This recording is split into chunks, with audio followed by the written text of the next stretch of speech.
All right, guys, so welcome back. It's been a minute. We're gonna walk you through a mod cap we just did.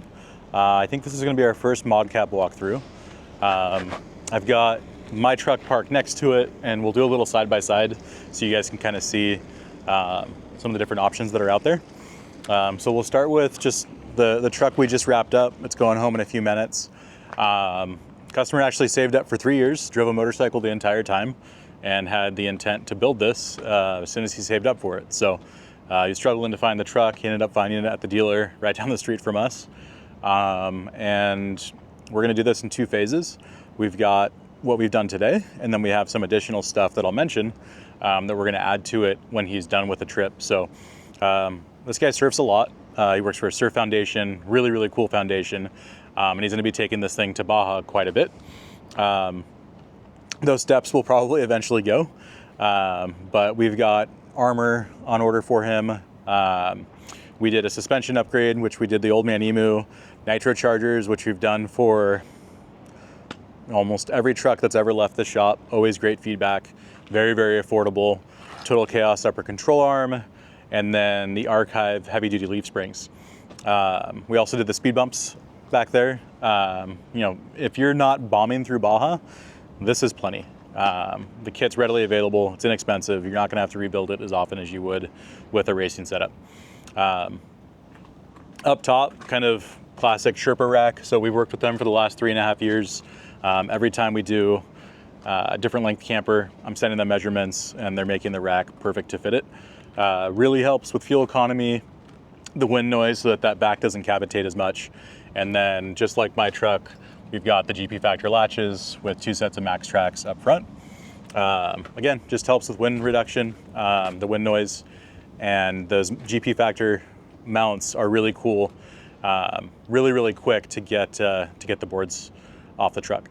Up top, table, 14-pound table. In my experience with my truck, I've never had it rattle. I haven't had a customer complain that it rattles when it's secured in this area up here. Up top, we did 40 millimeter feet for those load bars. That gives you a little bit higher clearance. On mine, we'll get a little shot for you guys. I have mine on the low profile option, which is pretty common. He's gonna be putting some boards up there, so it's just gonna give him a little bit easier access. 270 shadow awning, so really, really common item. We also did the wall kit for him, so that adds a couple legs to those arms and allows him to set up walls. The wall kit is really nice. You know, at some point we should actually do a video on that and show you guys, but that's what I used with my family the first time we camped with my daughter. We brought the entire house with us and set up the wall room. It really helped keep the dust down inside kind of our, we'll call it living quarters. We laid like a big RV mat out. She was able to crawl around, not get hurt. Put a pack and play in there, table, like everything was in there. And it has like screen doors on it. So really, really nice option. He's gonna use that in Baja to kind of allow friends to sleep out of the elements. And moving back, so right here we have the solid door. So you have 2 options now with the mod cap. You have no windows, and then you have integrated windows. So same styling from the Contour, slidable, so you can open that. If you do have a 6-foot bed, you potentially could sleep down there and ventilate. You can do that anyways with screen kits, but the solid one, just from his experience in Baja, he doesn't want to have windows where he doesn't need to have them. So if he wants light to come in, he's got screen kits installed on all the corners. He can let a lot of light in that way. Moving around back, I'll mention also, so with the 6-foot camper, you have this section that gets added on. You essentially have this fill plate, and you have 1 extra vertical extrusion. If you look at mine ends there, right? So imagine that fill plate you just saw a little bit over here, and Alu-Cab has actually now come out with a molly plate that you could mount here as well. So you could put something like a Rotopax up there, something a little skinnier so that it's not sticking out super far past the mirrors. We've got our normal advanced seal process that you guys know us for. Everything's been sealed in nice. This is now standard on the Alu-Cab campers. It's that pressure vent. You guys might know it as the GP Factor pressure vent. It's now standard. Alu-Cab's installing them in the factory. And so that's for helping with condensation. Although if you're running a fireplace, you will never have a condensation issue. But also because of the size of the camper, there's enough airflow in there to where I've heard of very, very few situations where customers actually have some condensation and they need to air things out. It's always a good practice to do so, but just a little more information for you guys. GP Factor fireplace. So you guys can see he's got the original stainless fireplace. My truck over there, I ended up powder coating that black. People ask about the temperature as far as cooking it and making the powder coat fall off. It's never been an issue. The powder coat's rated for far higher temperatures than that chimney's gonna get.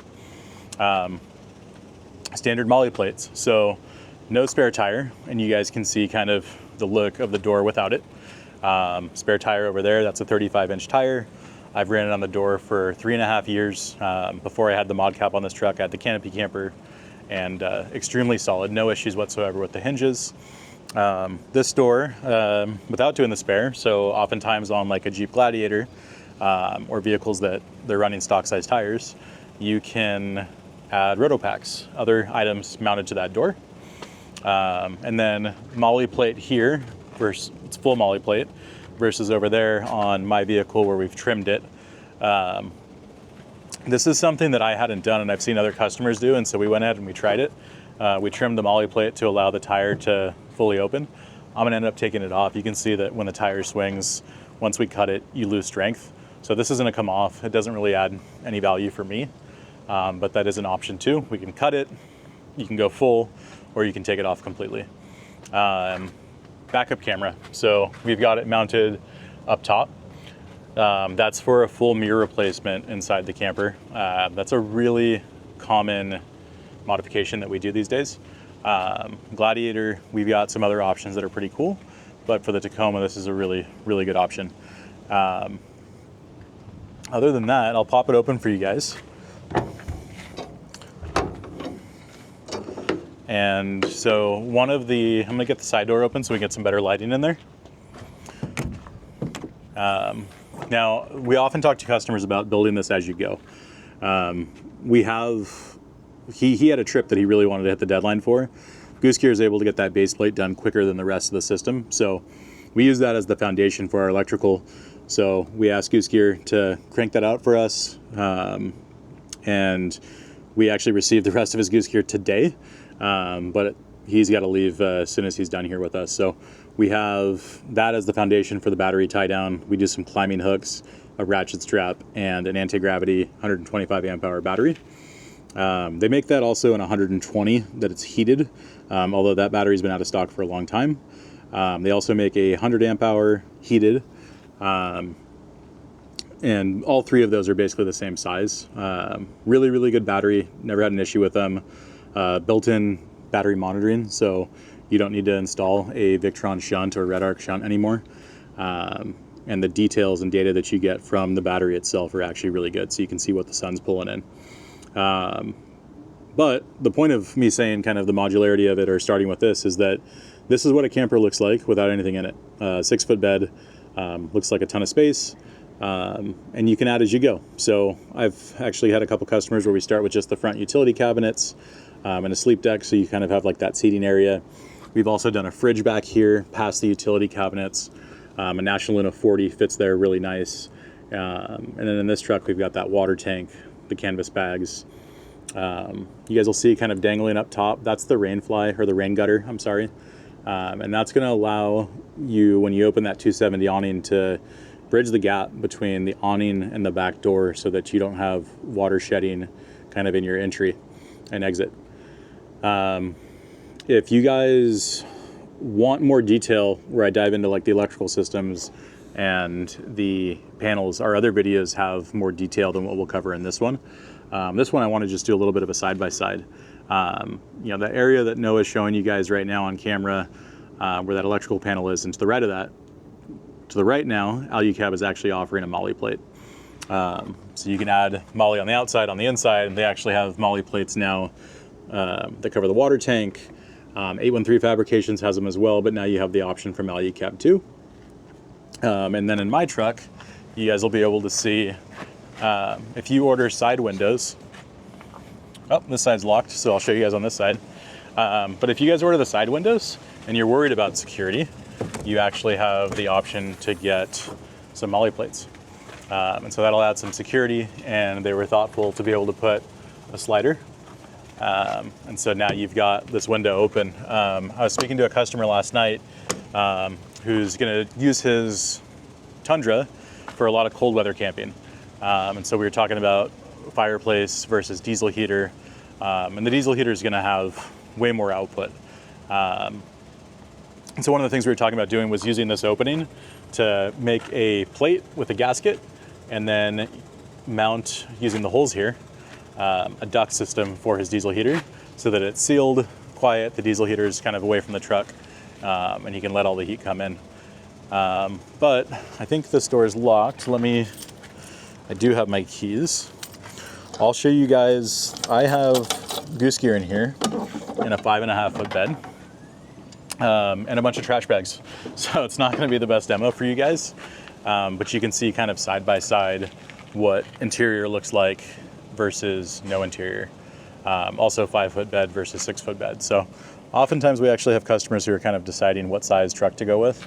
I think if you are looking for the long bed, an access cab is really, really cool if you don't need the rear seats. But speaking of rear seats, let's show them the fridge. So this has kind of been like our normal combo. And we do a Goose Gear 40% seat delete with the National Luna fridge. So fits perfectly, the seat is all the way back. I drive around with my seat pretty far back, and you still have the clearance to be able to fully operate the fridge. You don't hit the roof, you don't hit the back of the seat. And that 50-liter National Luna fits really, really well. Super efficient fridge. We run that to the house battery system in the camper. And with solar and 100 amp hour battery, or 125 in this case, you'll be able to run your fridge 24/7 if you have decent light. And if you did draw all the power out of your battery, the alternator, BCDC 1250, is gonna charge it back up in a little over 2 hours. So incredibly efficient. And like I said, 3.5 years without unplugging my fridge in the truck, it's really nice to have. So hopefully this was helpful for you guys. This is that, I guess, first mod cap video that we've done, which I'll touch on the seal real quick. So the difference, I guess, between mod cap and canopy camper. So obviously new styling, new design. You've got that stamped or pressed aluminum that you guys saw on the contour canopies. But efficiencies in shipping and manufacturing, we've now got roof options. So there's the 2-sleeper, which you see on both of these trucks, and then there's a 4-sleeper. There's a really large gasket that uses 40 pieces of stainless hardware to attach the two to reduce, any chance of water and dust getting in there. We also add a little bit sealant, a tiny rig, to help with it. Additionally, I've gone through a car wash a few times, pressure washed it purposely, and no issues whatsoever. Just really cool option. It's not something you're going to switch over the weekend. You could start with a flat roof if you know you want the camper but can't afford it all at once. You can get the flat roof, which again, you'll see like the canopy is going to be that tall, and then you can add the 2-sleeper. Or if you've family of 2 right now, just going out with your significant other, and you think you're going to have a kid coming soon, camp in this for a while and then switch to the 4-sleeper. Other than that, guys, this truck, he's not bombing through the desert, but he is going to Baja. Suspension's going to be great. And then, he's starting from scratch. So one other thing that Noah mentioned was showing you guys, we did do the Expedition Essentials T-PAM in there. I have that in my truck. We wired that up for him and got him ready to be able to add a nice phone mount. So he was really looking to us kind of for advice and guidance on how to build this thing out. We kept it pretty simple. He's got his other 60% seat delete coming soon. This one we had in stock. So if you guys do want a seat delete, check with us, because oftentimes we do have them in stock and we can get them on your truck pretty quick. Other than that, we'll keep the videos coming. Let us know if you guys need anything. Suspension, armor, lighting, we do it all. And we're here in Westminster, California. Take care, guys.